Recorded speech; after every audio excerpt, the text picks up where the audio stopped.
For years, conversations about Nigeria's military power have focused on foreign suppliers: Russia, China, Turkey, the United States. But far from the headlines, away from official parades and procurement announcements, Nigeria's southeast has been quietly empowering the country's military strength.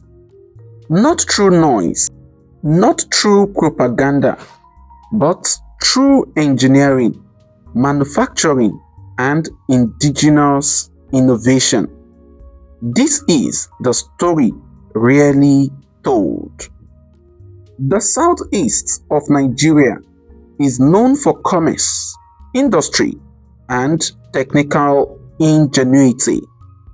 From Nnewi to Aba, from Enugu to Owerri, generations of engineers, metal workers, and fabricators have built a culture of problem solving.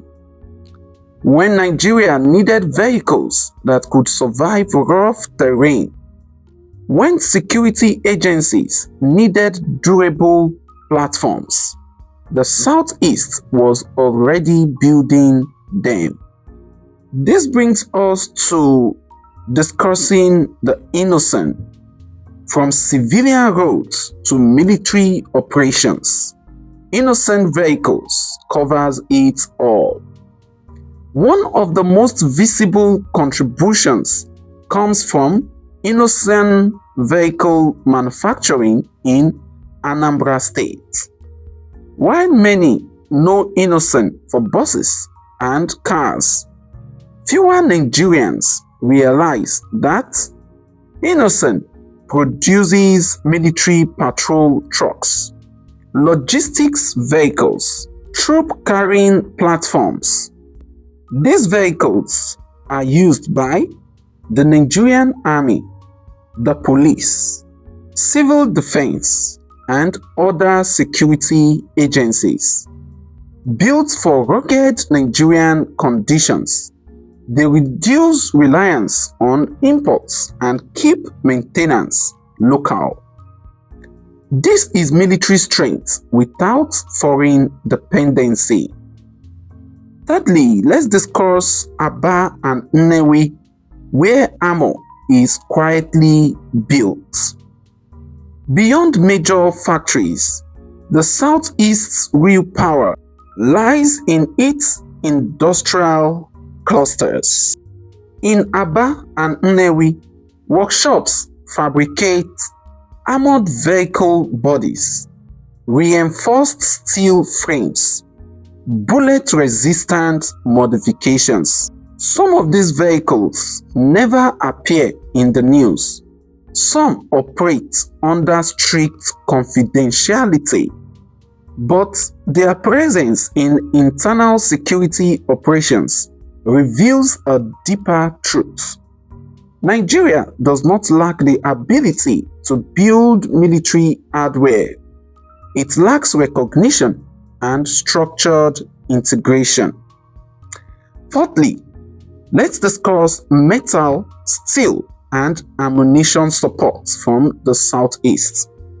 Military power is not only about weapons, it is about supply chains. The Southeast plays a quiet role in steel fabrication, precision welding, and metal casting.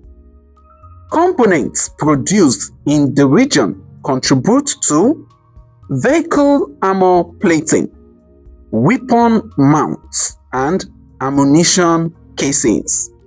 These are not ceremonial contributions, they are foundational. The fifth point to note: technology, drones, and the future of warfare. In universities and private tech hubs across Enugu and Imo State, innovation is shifting towards surveillance drones, reconnaissance platforms, secure communication systems, Some prototypes have already been displayed at defense exhibitions. This is where Nigeria's future military advantage may come from. Not just bullets, but intelligence. The sixth point: prototypes, myths, and misunderstandings. Some media have often exaggerated claims, from so-called indigenous MRAPs to unverified armored platforms. But separating myths from reality does not weaken the Southeast's role. It strengthens credibility. What exists is not fantasy. What exists is capability waiting for structure.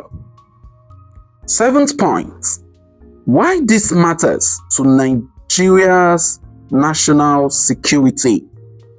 Every locally produced military asset saves foreign exchange, creates jobs, improves response time, strengthens strategic independence.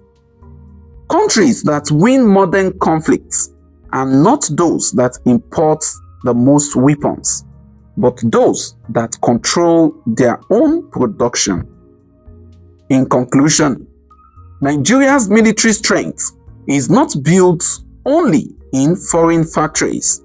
It is shaped in workshops, forged in steel yards, designed in classrooms, quietly, relentlessly.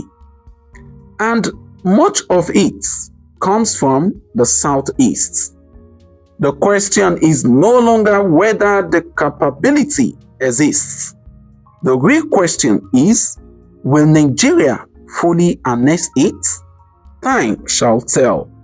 If you value facts over hype, analysis over noise, and truth over headlines, subscribe to SUNYTUBE, because real power is often the story you are not told.